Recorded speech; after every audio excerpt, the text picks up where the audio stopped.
బాపట్ల జిల్లా చీరాల పట్టణంలోని లక్ష్మీ థియేటర్ పరిధిలో జమైతే ఉలామా హింద్ ఆధ్వర్యంలో ఇస్లాం సోదరులు భారీ బహిరంగ సభను నిర్వహించారు. ఈ కార్యక్రమంలో మత పెద్దలు మాట్లాడుతూ జమైతే ఉలామా హింద్ సారాంశం మానవుడు మానవత్వాన్ని కాపాడుకోవడమేనని తెలిపారు. పిల్లలకు చిన్ననాటి నుంచి మానవతా విలువలు, నైతికతతో కూడిన సరైన శిక్షణ ఇవ్వాల్సిన అవసరం ఉందన్నారు. సరైన మార్గదర్శనం లేకపోతే పిల్లలు తప్పుదారి పట్టి సమాజానికి హానికరంగా మారే ప్రమాదం ఉందని హెచ్చరించారు. నేటి సమాజంలో కొందరు యువత ప్రేమాభిమానాలను కోల్పోయి తల్లిదండ్రుల విలువను, సృష్టికర్త యొక్క మహత్తును అర్థం చేసుకోలేక విచక్షణారహితంగా ప్రవర్తిస్తున్నారని ఆవేదన వ్యక్తం చేశారు.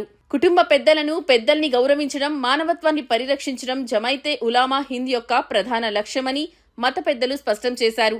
ఈ కార్యక్రమంలో జమైతే ఉలామా హింద్ చీరాల అధ్యక్షులు ముఫ్తీ మహమ్మద్ కాసిం సాబ్, general secretary Kasim, organiser Saida, treasurer Ismail, vice president Salauddin సాబ్, సయ్యద్ అయూబ్ తదితరులు పాల్గొన్నారు.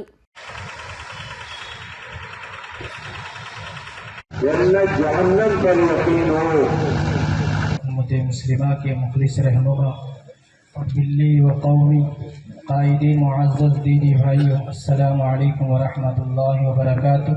पाक रहेगा तो उसका दिल भी पाक रहेगा और हिदायत के फैलने का जरिया बनाए शहर चिराला के।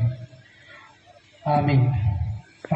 మానవత్వాన్ని కాపాడుకోవాలా. మానవత్వం నుంచి క్రూర మృగాల్లో వెళ్ళిపోతారు. పిల్లలకి శిక్షణ ఇవ్వకపోతే ఈ సమాజంలో జరిగే చెడుని ఆస్వాదించి తన మనస్తత్వంలో మానవత్వం ప్రేమని కోల్పోయి ఎవరైతే సృష్టికర్త ఉండో ఆయన ప్రేమని, ఆయన హక్కుల్ని వదిలేసి ఆ తర్వాత తల్లిదండ్రుల యొక్క విలువ తెలియకుండా ఈ సమాజంలో ఒక ఏదో దుర్మార్గాలు చేస్తూ తల్లిదండ్రులను హింసిస్తూ ఈ విధంగా వాళ్ళు చెడిపోతారు. కాబట్టి ఈ జమైతుల్ ఉలమా హింద్ ఇస్లాం మాషరా అంటే కుటుంబాలని, ఆ పిల్లలు ఎదిగే యొక్క యువతని వాళ్ళ యొక్క మనశుద్ధిని, అంతఃకరణ శుద్ధితో దానికి ఎవరైతే ఆ భగవంతుడు, ఆ సృష్టికర్త ఎవరైతే పంపినటువంటి ఆ దివ్య గ్రంథ ఖురాన్ లో ఆజ్ఞ మేరకు తల్లిదండ్రులు గౌరవించి సమాజాన్ని